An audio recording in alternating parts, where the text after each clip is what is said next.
صدر صاحب جلسو کې اکثر اورو یو کس دی چې هغه وایي زه به راتلونکی وزیر اعلی یم. دا څه کیسه ده؟ زه خو په دې پوهېږم نه چې یو کس ته نه چې هغه چېرته دی بل دی هغه وایي چې زه به وزیر اعلی یم او د ډېر وخت اختیارولي نه اختیارولي غریب دا چېرته خبرې کوي. بل دی مفتي صاحب هم نه دی جي چې د نوښار ځان ته د نوښار دیکتاري سیاست والا چې کوم کس وایي او زه وایي دا کومه نو ما ته خو خټک صاحب پرویز خټک صاحب وایي خټک صاحب جي ګوره دې تاسو دا یو خبره کوم تاسو ته ته ماته ووایه چې څوک دا نه وایي چې زه به راتلونکی یم یعنې چې کوم الیکشن ته ودرېږي هغه به خامخا دعوه کوي چې زه به راتلونکی وزیر اعظم یم زه به وزیر اعلی یم زه به وزیر اعظم یم. نو دا په دې باندې همدردي هم نشي اخیستی او په دې باندې کار مستا خلق ډېر هوښیار دي جي دا موبایل نه دی دې تبعي کړې ده. اوس د هغه اخبار دور هم ختم شو. مخکې به اخبار یو 65 کسانو کتو 65 کسانو 200 کسانو به تبه ورسېدو هغه بیا پروپیګنډه وه. اوس د نوښار سره پوره پاکستان ګوري. اوس جي اوس هغه بالکل داسې بل دغه ته راغلي او دې سره زه یو خبره اډ کوم دا نه نو چې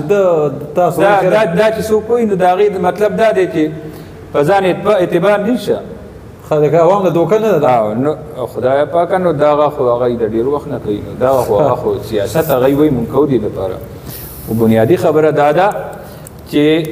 یو سړی میدان ته راوځي نو هغه په دې دعوو او په دې دغو باندې ووټ نه حاصلوي. هغه خدمت یو سړی خدمت وکړي. پکار دا دی چې دې نه د ډیپټي کمیشنر لا د ډي پي او لا د نورو محکمو د ملازمینو په بلیک میل کولو په ځای خلق تلی او دی نه ټیم اخیستی او جلسې کولې چې دا دومره لوی خدمت شوی وي. ما ته نن نوښار کې دي چې ووایي د دې خلکو د لاسه خلکو موبایل یې بند کړي او ولې یې بند کړي دا تپوس وکړه. ټیلیفون وشي ورشي وایي یاره 800 روپۍ مو مو لګي بیا را سره فوټو باسي نو هغه فوټو وایي نه وایي مونږ د ووټ واده کړي نه مو شمولیت واده کړي د دې دا بل شرم شو. نو خلکو اوس موبایل آف کړي دي ملاوېدونه هم خلکو سره انکار کړی دی. به هر حال سرکاري وسایل او دا شیزونه چې استعمالول او دا چې کوم صورتحال دنیا ته اوس ښکاري که نه دي نو په دې زور باندې خو نه سیاست کېږي. د ټوپک په زور سیاست د ټوپک په زور پښتون وټ ورکوي. دې شیزه زه تاسو ته یو بله خبره وکړم دا چې کومه تاسو سوال وکړو دا چې کومه خبره ده د سرکاري محکمو ملازمینو دا کم تقریبات دا تاسو ته چې اوس وښکارېدل دا خلک هم ګوري دې شي د نن خو هغه مجبور دی ناست دی په دې باندې اوټ نه ورکوي. هغه به نن مجبور دی بلیک میل دی خو دا زیات نفرت کې اچوي متنفره کوي د دغه خلکو نه. د دې غټ ثبوت دا دی چې په بله یو خبره دا کوي چې مقتدر حلقې چې کوم دي هغه د ما سره ولاړې دي. مقتدر حلقو خو ماله به وټونه مقتدر حلقو سره مقتدر حلقې خو ګورئ جي هغه یو فارموله ده او جي د هغې فارموله دا ده چې ته به ورته ځان د 50% نه یې بوکې په دړی کې به 2.5 کیلو ورته ځان پروف کې چې زه 2.5 یم اوس مې 3 کوي نو 3 کول یې خو دې شي خو 4 کول یې خو دې نه شي خو چې ته اوس زه 1 کیلو یم